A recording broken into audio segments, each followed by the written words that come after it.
Que a graça e a paz do Senhor Jesus esteja com todos nós. Eu sou o pastor Oliveira com a missão de pregar e ensinar a palavra de Deus.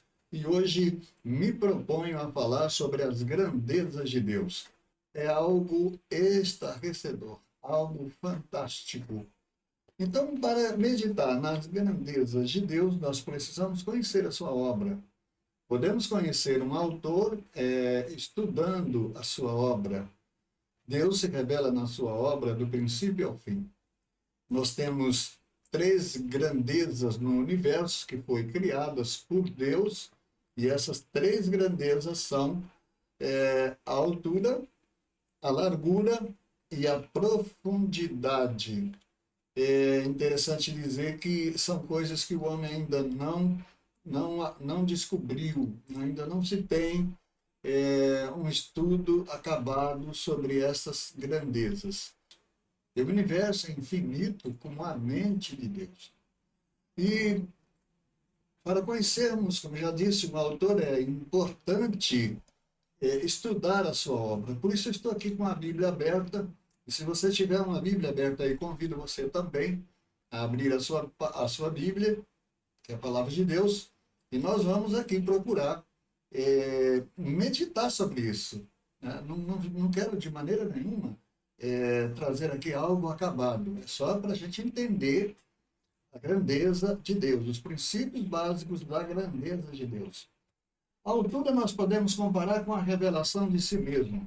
A revelação que Deus dá de si mesmo, podemos olhar para as alturas, né? É uma das dimensões, as três dimensões da existência de todas as coisas, altura, largura e profundidade. A altura nós podemos pensar na revelação que Deus deu de si mesmo. E a palavra de Deus é muito rica para falar sobre isso. Não é possível abordar todos os tópicos que aqui estão escritos dentro da palavra, mas nós podemos passar por alguns para ter a noção a priori do que é a grandeza de Deus. É muito extenso essa ciência. Mas eu convido você para a carta aos Efésios, capítulo 3, verso 14 a seguir, que nós vamos fazer uma introdução aqui nesse estudo, nessa meditação, para que possamos tirar proveito desse tema, a grandeza de Deus. Por causa disso, disse Paulo, por causa disso me ponho de joelho perante o Pai de nosso Senhor Jesus Cristo, do qual toda a família no céu e na terra toma o nome, para que, segundo a riqueza da sua glória, vos conceda que sejais corroborados com poder pelo Espírito no homem interior, para que Cristo habite pela fé nos vossos corações, a fim de que, estando arraigado e fundado em amor, poderdes perfeitamente compreender com todos os santos qual seja a largura, o comprimento, a altura e a profundidade. Paulo está aqui se referindo a essas três grandezas que acabei de falar, como sendo o fundamento da revelação da divindade, da revelação do amor de Deus, que é revelada ao homem, criado à sua imagem e conforme a sua semelhança. É maravilhoso também pensar que essa revelação, né, que Paulo está aqui falando, no capítulo 3 aos Efésios, agora lendo o verso 19, ele diz assim: e conhecer o amor de Cristo, que excede todo o entendimento, para que sejam cheios de toda a plenitude de Deus. Aqui, queridos,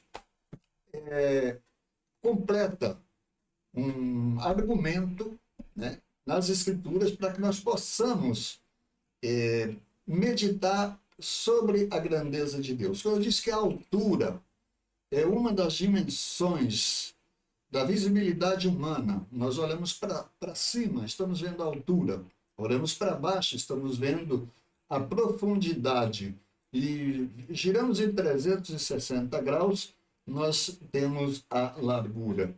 impressionante que a largura também aponta para uma infinitude. Sabemos que a revelação de Jesus Cristo é a glória e a grandeza, a maior grandeza de Deus a maior revelação ao homem da grandeza de Deus é a revelação do amor de Jesus Cristo pelo pecador. Como ele sofreu por nós, como ele padeceu por nós, ele sendo inocente e justo, veio ao mundo e padeceu por nós para nos levar com ele para o reino eterno do seu Pai, do nosso Pai Celestial, e manifestou esse amor incompreensível, um amor que o homem natural não entende, um amor que só pode ser revelado para aquele que tem fé, porque é algo tremendo, né? É algo tremendo, é profundo, muito profundo. O coração humano só consegue entender o amor de Cristo pela fé. Mas, queridos e amados irmãos, falando dessas três dimensões, a altura fala da revelação de Deus ao homem, né? Deus se revelando a si mesmo ao homem. A largura fala da criação. Quanto à criação, nós temos aí no livro de Gênesis, capítulo 1, Deus criou todas as coisas pelo poder da sua palavra, usando apenas três verbos, que é o haja, e o produza e o façamos. O verbo haver, o verbo de existencialidade, né? O verbo haver, que tem relação com a existencialidade. O verbo produza, que é produzir, aquilo que já foi criado, agora deve produzir. E também o verbo façamos. O verbo façamos é quando ele faz o homem, façamos o homem a nossa imagem conforme a nossa semelhança. Deus aí já começa a revelar a sua grandeza, a triunidade divina, mais de uma pessoa numa divindade, né? Com os mesmos atributos, com os mesmos poderes, com os mesmos critérios de operação. O Deus eterno, todo-poderoso, se revela ao homem mortal por meio da criação. Quando nós falamos da largura, que falamos da criação, então essa criação envolve os seres que estão no céu, que são os anjos, né? A cor celestial está em volta do trono do Eterno. Falamos da Terra, das estrelas, dos planetas, do cosmos, tudo que o olho pode ver, que a mente pode pensar, é a criação, né? Onde o homem também foi criado, a criação na qual o homem também foi criado. E quando falamos de profundidade, estamos falando de um juízo, porque a vida está em cima e o julgamento está embaixo, né? Estamos falando de um juízo final. Na profundidade, estamos falando de um juízo final. Quando Deus vai julgar, né, as obras de cada um dos homens da terra, todas as nossas obras serão pesadas na balança, para que nós demos contas a Deus pelos nossos feitos. Então, a profundidade aponta para o juízo. Então, são três grandezas também. Revelação de si, a criação e o julgamento final de todas as obras desta criação. Mas quando se fala em julgamento, surge uma pergunta: é possível conhecer a Deus? A Bíblia diz que nós ainda teremos uma oportunidade de conhecer a Deus assim como nós somos conhecidos por Ele. Mas isso só vai acontecer depois da glorificação, quando o homem for glorificado, né? Quando houver a ressurreição da vida, a ressurreição dos santos no arrebatamento da igreja, então o nosso corpo mortal se transformará num corpo de glória, num corpo glorificado, e é semelhante ao dos anjos, e então, a partir daí, desse momento, nós vamos poder ver a luz perfeitamente como ela é. Nós vamos poder ver o rosto de Deus como os anjos olham e veem a face do Todo-Poderoso. Então, queridos, como aqui, na profundidade, fala sobre o juízo, então é importante saber por que vai haver um juízo. Porque quando nós vamos estudar as grandezas de Deus, nós temos que saber que Deus, quando falamos sobre soberania de Deus, nós estamos falando sobre aquele que tem os três poderes, né? Legislativo, executivo e judiciário, né? O poder legislativo, o poder judiciário e o poder executivo. Ele cria a lei, ele executa a lei e ele vai determinar todas as coisas. Ele tem todo o poder no céu e na terra. Esta revelação foi nos dada pelo Senhor Jesus Cristo. Todo o poder é me dado no céu e na terra. Portanto, ide e pregai o evangelho a toda criatura, e quem crer e for batizado será salvo, e quem não crer vai padecer o juízo final. É importante pensar nisso.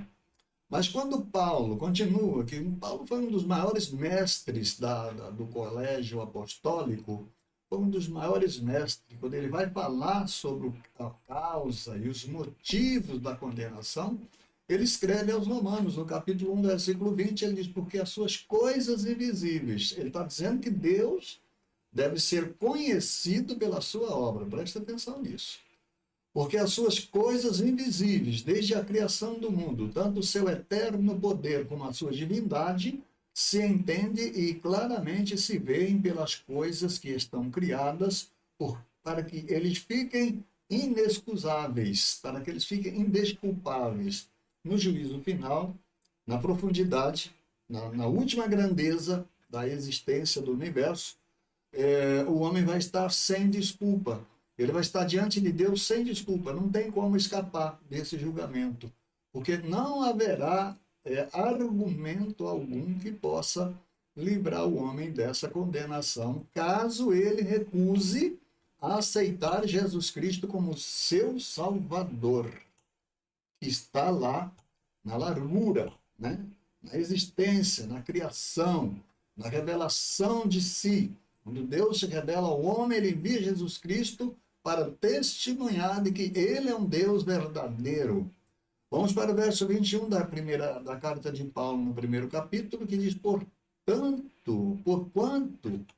tendo conhecido a Deus, não o glorificaram como Deus, nem lhe deram graça. Antes, em seus discursos se desvaneceram e os seus corações insensatos se obscureceu. Dizendo-se sábio, tornaram-se loucos. Mudaram a glória do Deus incorruptível em semelhança de imagem de homem, corruptíveis e de aves, e de quadrúpedes e de répteis. Você conhece alguma instituição ou alguém que constrói uma imagem e diz que é Deus, para adorar como se fosse Deus, né? Pedindo aquela imagem que peça a Jesus para que fale com Deus, para lhe dar um milagre? Já ouviu alguém fazer isso? Essas pessoas estão escritas aqui. Transformaram a glória de Deus, do Deus incorruptível, na imagem de homem corruptíveis. Olha que coisa, verso 22. Eles dizem-se sábios, mas tornaram-se loucos. Parece que Paulo estava no século XIX, XVIII, XIX, vendo as atrocidades feitas no meio da igreja. Verso 23, mudaram a glória de Deus incorruptível em semelhança de homem, imagem que se corrompe, e aves e quadrúpedes e répteis. Olha só, pelo que também Deus os entregou à concupiscência de seus corações, à imundícia para desonrar seus corpos entre si. Eu vou ficar por aqui, porque esse texto é bem forte, é bem extenso. Aqui ele está falando da homoafetividade, está falando de coisas aqui que são abominação perante Deus, e a humanidade deve ter cuidado com isso, porque vai ser motivo para o juízo final. E disso ninguém vai escapar. Tá? Ninguém vai escapar, todos vão ter que dar conta de si mesmo, das suas iniquidades. No verso 29 ele está dizendo assim, eles estando cheios de toda iniquidade, prostituição, malícia, avareza, maldade, cheios de inveja, de homicídio, de contenda, de engano, de malignidade, sendo murmuradores, detratores, aborrecedores de Deus. Que coisa! Ei, aborrecedores de Deus, soberbos, presunçosos, injuriadores, inventores de males, desobedientes a pai e mãe. Olha aí, você que desobedece pai e mãe, toma cuidado. É uma característica dos homens perdidos que serão julgados e condenados no juízo final. Os quais, conhecendo a justiça de Deus, que são dignos de morte os que tais coisas praticam, não somente as fazem, mas também consentem com aqueles que as fazem. É forte, como diz o místico, muito forte. Então, quando ele vai ao capítulo 2, continua nesse processo de arrolamento das causas que vai gerar o veredito da sentença no juízo final. O Paulo está sendo aqui bastante criterioso, está trabalhando poderosamente para manifestar a soberania de Deus, que a soberania de Deus está fundamentada nesses três princípios básicos: a revelação de si ao mundo, a criação de todas as coisas e também o juízo final, que está aí nessas dimensões que acabei de falar: altura, largura e profundidade. De Efésios 3, 18, 19 e 20. Santos, então, ele diz aqui ao Romano 2, ele fala sobre a impenitência dos judeus e a justiça de Deus. Deus escolhe um povo para ser o seu representante, seu testemunho na terra, para levar o seu testemunho para o resto da humanidade na terra. E esse povo é o povo judeu, descendente de Abraão, Isaac e Jacó. O povo judeu que eram responsáveis, foram escolhidos para serem portadores de uma boa nova, de uma mensagem de salvação para essa criatura, para essa criação que caiu no jardim do Éden e agora povoou a terra e vai também se multiplicando com o seu crescimento populacional. Sua maldade, sua malícia, suas violências vão se multiplicando sobre a terra. Nós vamos aqui meditar um pouco mais à frente, né? As pessoas fazem umas perguntas. Quando falam sobre a soberania de Deus, elas fazem uma pergunta e dizem assim: mas aquelas pessoas que morreram sem ouvir a pregação do Evangelho, onde eles estão? Meus queridos, Deus é soberano. Deus é Senhor do céu, da terra, Senhor do tempo, Senhor de todas as coisas. Deus é eterno. Ele nunca, de maneira alguma, você pode pensar e fazer essa pergunta, né? Como os loucos necios fazem essa pergunta. O homem veio de Deus, e Deus veio de onde? Né? De onde veio Deus? Essa pergunta já é um princípio de loucura na mente humana, porque a mente extrapolou os limites acerca do Deus invisível, como se Deus fosse, né, objeto, como se Deus fosse algo que eu possa palpar, dimensionar, colocar em cima de uma determinada mesa e examinar. Não é assim que se fala com o Altíssimo. O Eterno, o Senhor, Criador do céu e da terra, está acima de toda a sua criação. Ele é soberano, ele é grande, ele é poderoso. Então, as pessoas perguntam: para onde foi essas pessoas que morreram sem ouvir o Evangelho? Nós temos aqui, Pedro fala numa das suas cartas, eu não vou mencionar aqui o capítulo e o versículo para não cometer engano, mas eu vou dizer assim, que Jesus Cristo, no Espírito, desceu às profundezas dos mortos e ali ele pregou àqueles que antes do dilúvio, que não conheciam a palavra, estavam esperando a promessa que Deus fez a Adão e Eva no Éden, né? E a semente da mulher haveria de pisar na cabeça da serpente. Era já a primeira promessa do Messias Salvador, de que haveria de vir ao mundo um homem, né, nascido de mulher, para vencer essa serpente, para apresentar uma resposta à queda do Éden. E no capítulo 2 da carta aos Romanos, verso 12, Paulo está dizendo assim: porque todos os que sem lei pecaram, também sem lei perecerão. E todos os que sob a lei pecaram, pela lei serão julgados. Porque os que ouvem a lei não são justos diante de Deus, mas os que praticam a lei hão de ser justificados por ela. Então veja que como Deus é maravilhoso, Deus não vai cobrar de nenhum homem que morreu sem o conhecimento das Escrituras. Deus não vai julgá-lo segundo a palavra que está escrita, que ele ouviu nas suas congregações. Deus não vai julgar assim. Como é então que Deus vai julgar o homem nessa altura dos acontecimentos? Olha, no Salmo 19, nós vemos a palavra de Deus, os céus proclamam a glória de Deus, e o firmamento anuncia as obras das suas mãos. E eles fazem isso sem fala, sem linguagem.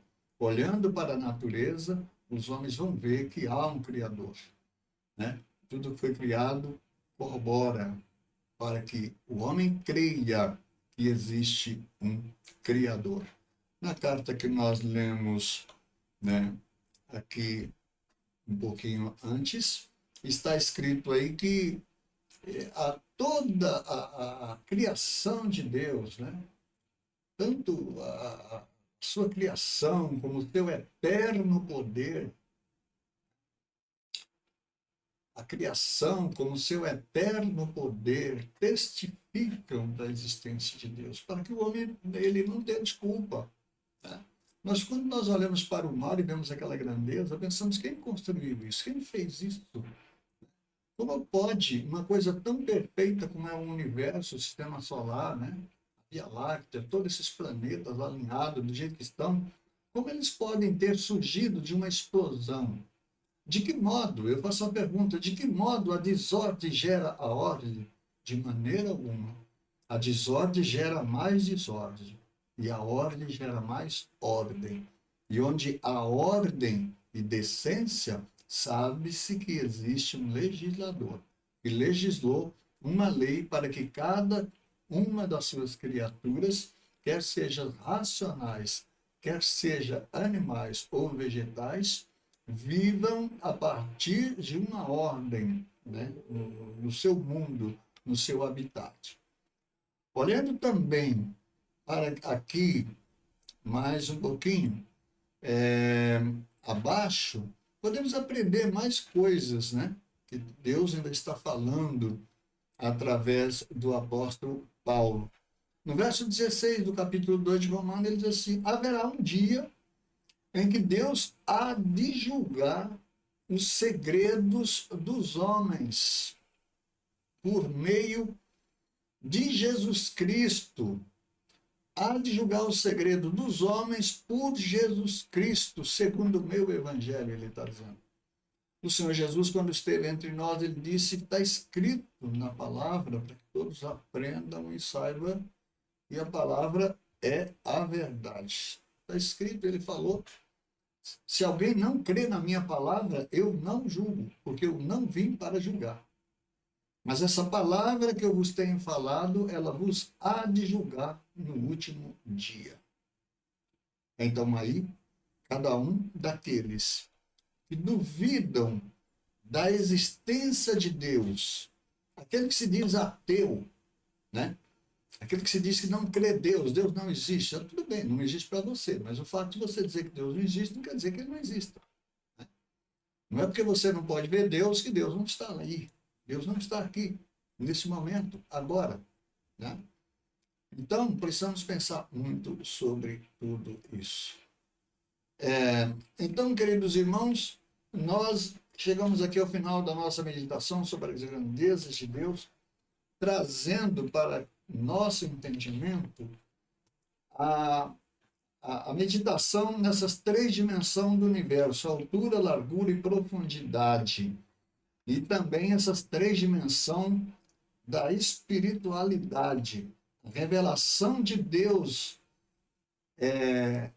para o homem, Deus dando a conhecer-se ao homem, e Deus criando todas as coisas a partir do nada, coisa que somente um Deus pode fazer, um Deus verdadeiro, né? E depois o poder de manter essa criação, dar liberdade para as suas criaturas escolher e, no final, trazer um julgamento para dar a recompensa àquele que fez o bem e dar um castigo para aquele que fez o mal.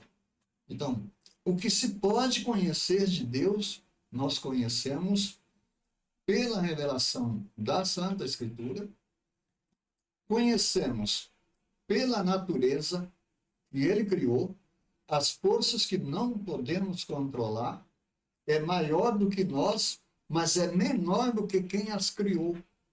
Então, a razão humana atenta para esta realidade.